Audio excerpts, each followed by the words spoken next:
Good evening friends. आज आज हम आप लोगों को वर्षा के बारे में पढ़ाएंगे। ये एमए एमएससी होम साइंस के एंट्रेंस एग्ज़ाम के लिए आप लोगों के लिए ये क्लासेस है। जो भी स्टूडेंट्स एंट्रेंस एग्ज़ाम देने वाला है ये वीडियो अंत तक देखिए, आपको बहुत सारी टॉपिक्स यहाँ पे क्लियर होंगी और आपको एग्ज़ाम के लिए बहुत ही अच्छा क्वेश्चंस आपको यहाँ पे मिलेंगे। तो आज जिस किसी ने मेरा भी चैनल सब्सक्राइब नहीं किया है, आगे बढ़ने से पहले आप मेरा चैनल सब्सक्राइब कर दीजिए, जिससे आपको नोटिफिकेशन टाइम टू टाइम मिलते रहेंगे। तो चलिए आगे हम लोग वीडियो देखते हैं क्या है। सबसे पहले हम लोग वर्षा के पढ़ेंगे। वर्षा क्या है? वर्षा का रासायनिक नाम है टाइग्लिसराइड। वर्षा का रासायनिक नाम टाइग्लिसराइड है, ठीक है। एक मक्खन भी हमारा एक वर्षा ही है, ठीक है। तो मक्खन में एक विशेष प्रकार की खुशबू आती है। आप लोग देखे होंगे अगर मक्खन, तो उसमें एक विशेष प्रकार की खुशबू आती है। तो वो खुशबू क्यों आती है? तो वो खुशबू हमारा ब्यूट्रिक अम्ल के कारण आती है। तो मक्खन में एक विशेष प्रकार का अम्ल पाया जाता है जिसको ब्यूट्रिक अम्ल कहते हैं। उस अम्ल के कारण ही उसमें वो खुशबू आती है। तो आप लोगों को एक क्वेश्चन हो सकता है कि मक्खन में किस पदार्थ के कारण खुशबू आती है? तो आपका आंसर होगा विट्रिक अम्ल। विट्रिक अम्ल के कारण आपका मक्खन में खुशबू आती है। तो आपको बहुत सारा एसिटिक एसिड, विट्रिक अम्ल और भी कुछ ऑप्शंस मिल जाएंगे, तो आपको विट्रिक अम्ल सही टिक लगाना होगा। ओके, आगे बढ़ते हैं।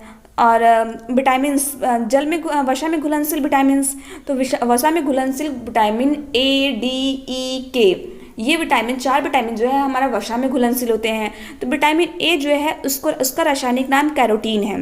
विटामिन ए का रासायनिक नाम क्या है? कैरोटीन। और विटामिन डी का रासायनिक नाम क्या है? कैल्सीफेरॉल। विटामिन ई का रासायनिक नाम टोकोफेरॉल तथा विटामिन के का रासायनिक नाम फाइलोक्विनोन। ओके, ये हमारा था वर्षा में घुलनशील vitamin. Vitamin A,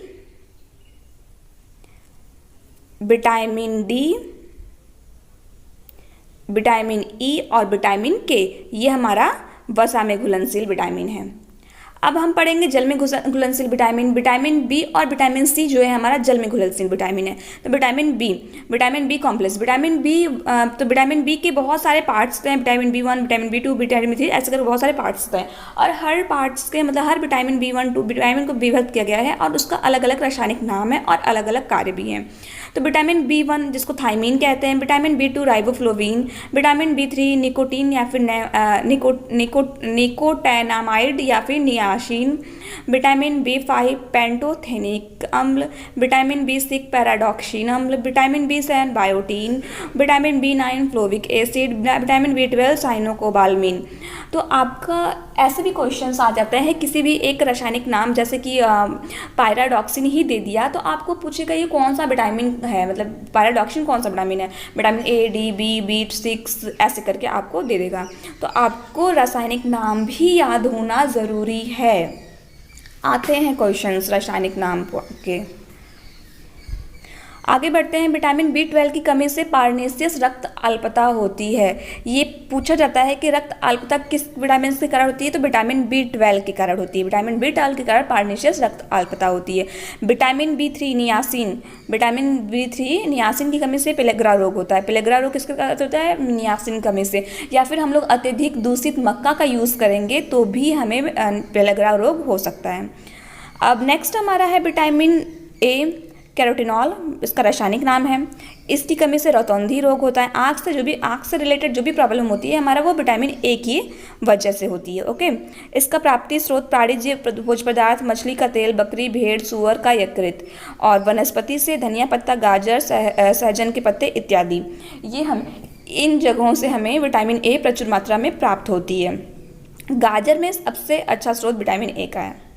vitamin D calciferol, vitamin D का रासायनिक नाम कैल्सीफेरॉल है। आपको मैं बार बार बोल रही हूँ, विटामिन्स के रासायनिक नाम आप ज़रूर याद कर लीजिएगा और ऐसे याद करिएगा कि आपको कोई कन्फ्यूज़न ना हो। बहुत ज़रूरी है विटामिन्स का रासायनिक नाम, अक्सर पूछ लेता है। विटामिन्स का रासायनिक नाम दे देगा और आपको बताना पड़ेगा कि ये कौन सा विटामिन है। तो आपको मैं बार बार बोल रही हूँ, रासायनिक नाम ज़रूर याद कर लीजिएगा। बीमारियाँ, विटामिन डी से बीमारी रिकेट्स, टिटैनी, दांतों का सड़ना, अस्थि मृदा, ऑस्ट्रोमलेशिया बहुत ही फेमस बीमारी है जो विटामिन डी से अक्सर क्वेश्चन पूछ लेता है कि ऑस्टियोमलेसिया जो है किस विटामिन की कमी से होता है, किसके कारण ऑस्टियोमलेसिया होता है। तो विटामिन डी की वजह से ऑस्टियोमलेसिया होता है, ये आपको याद रखना होगा। और विटामिन डी है तो दांतों का सड़ना आस्ती, यानी डी है तो हमें दांत और हड्डी मजबूत करता है, ये तो आपको पता ही होगा। रिकेट्स ये तो हम हमेशा से बचपन से पढ़ते आ रहे हैं। एक ये है ऑस्टियोमलेसिया जो नया बीमारी है, आप लोग नहीं पढ़े होंगे तो इसको आप ध्यान में रखिएगा। Vitamin E, tocopherol, vitamin E का रासायनिक नाम क्या है? टोकोफेरॉल। ये लाल रक्त कणिकाओं का निर्माण करने में सहायक होती है। तो आपको याद रखना है विटामिन ई से लाल रक्त कणिकाओं का निर्माण किया जाता है। विटामिन ई से क्या होता है? लाल रक्त कणिकाओं का निर्माण होता है। इससे कौन कौन सी बीमारियां होती हैं? इससे कौन कौन सी बीमारी होती है? बांझपन होता है, हृदय रोग होता है, मधुमेह होता है। बांझपन पूछ लेता है किस विटामिन के कारण होता है, तो बांझपन हमारा विटामिन ई के कारण होता है। ठीक है, अब हम लोग पढ़ेंगे, हमने विटामिन के नहीं बताया, विटामिन के से रक्त का थक्का जमता है। ठीक है, अब हम पढ़ेंगे BMR basal metabolic rate. BMR बहुत इंपॉर्टेंट है एंट्रेंस एग्जाम के पर्पज से लेके, बहुत ही इंपॉर्टेंट क्वेश्चन है। हर साल बीएमआर से एक क्वेश्चन पूछता ही है। आपको बीएमआर अच्छे से क्लियर करके पढ़ लेना है। बीएमआर बहुत इंपॉर्टेंट टॉपिक है। भोज्य तो बढ़ते हैं तो बीएमआर क्या है? भोज्य पदार्थों का ऊर्जा मूल्य नापने के लिए, मतलब हम हमारी बॉडी में एनर्जी को नापने के लिए हम लोग बीएमआर का यूज़ करते हैं। ये दो बीएमआर नापते हैं, दो विधियों से, प्रत्यक्ष और अप्रत्यक्ष, दो विधियां हैं बीएमआर नापने की। प्रत्यक्ष में कैलोरीमीटर का प्रयोग करते हैं, बॉम्बे कैलोरीमीटर का, और अप्रत्यक्ष में बोन्डिक्ट ऑक्सी कैलोरी, ये दो एक उपकरण है, इसका प्रयोग करते हैं। तो बीएमआर से हम लोग क्या करते हैं? ऊर्जा मूल्य नापते हैं। और दो प्रकार के होते हैं, प्रत्यक्ष और अप्रत्यक्ष।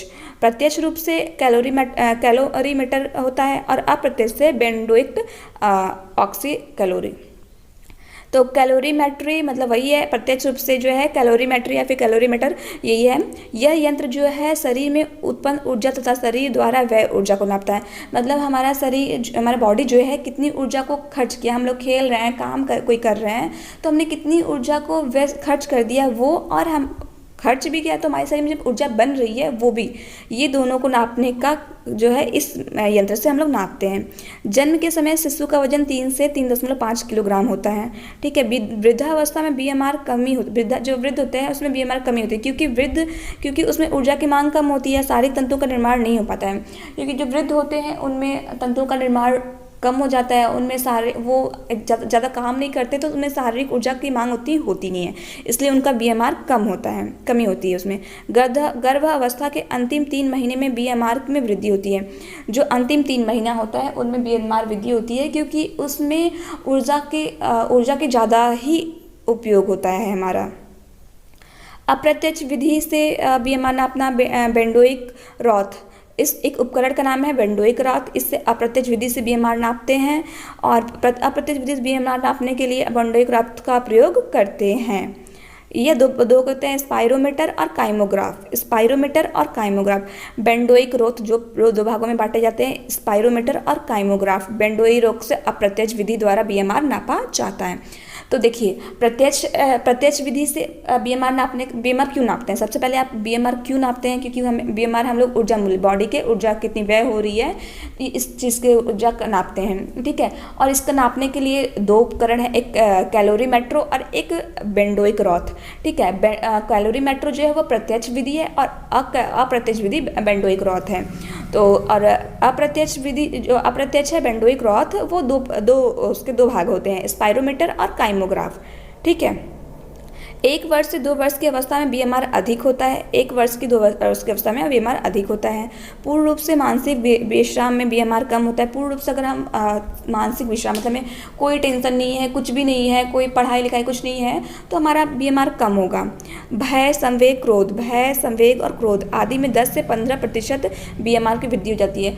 मान लीजिए अचानक हमारे सामने शेर आ गया, तो हमारा जो बीएमआर है वो बढ़ जाएगा, हमें मतलब डर, उस टाइम भय आ जाता है, तो इससे हमारा बीएमआर में वृद्धि हो जाती है। ज्वर की स्थिति में बीएमआर बढ़ जाता है। ज्वर की स्थिति में भी हमें ऊर्जा की बहुत ज़्यादा जरूरत होती है, तो उस टाइम भी बीएमआर बढ़ जाता है। थायराइड ग्रंथि में से थायरॉक्सिन हार्मोन्स का स्राव होता है। यहाँ पे देखिए, थायराइड ग्रंथि से कौन से हार्मोन्स उत्पन्न होते हैं? तो थायरॉक्सिन हार्मोन्स जो है थायराइड ग्रंथि से उत्पन्न होते हैं।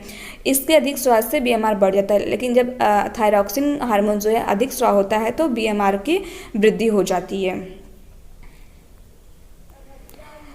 थैंक यू फ्रेंड्स, आज के लिए इतना ही। आज हम लोगों ने वसा पढ़ लिया है, वसा में घुलनशील विटामिन्स पढ़ लिए हैं और बीएमआर के बारे में पढ़ा है। और ये दोनों टॉपिक जो है हमारा बहुत ही इम्पॉर्टेंट है, और आपको मैं बोल रही हूँ सारे विटामिन्स को आप अच्छे से पढ़िए और उनके स्रोत क्या है और किससे उनके स्रोत क्या हैं और क्या कहते हैं कि उनका रासायनिक नाम क्या है और उनके कार्य क्या है, उनकी कमी से कौन से मतलब रोग होते हैं, ये विटामिन्स के बारे में पढ़ना है। और विटामिन बी के जितने भी ग्रुप हैं मतलब B1 B2 B3, ये सारे के रासायनिक नाम आप लोगों को याद करने हैं और किसकी कमी से कौन सा रोग होता है। और ऐसे में तो आप लोगों को काफ़ी कुछ बता चुकी हूँ, और आगे भी मैं आप लोगों के लिए कुछ और वीडियोस बनाऊँगी जिससे आपके डाउट्स और क्लियर हों, आपके पास और बहुत सारे टॉपिक्स हों जिससे कि आप एग्ज़ाम में कुछ भी आपसे पूछे जाए तो आप क्लियरली उसका आंसर दे सकें। एंड आप लोगों को अगर और कुछ भी प्रॉब्लम है तो आप कमेंट करिए। किसी टॉपिक्स के बारे में आपको पूछना है तो आप कमेंट में करिए, मैं उससे आपको समझाने की कोशिश करूँगी। Thank you.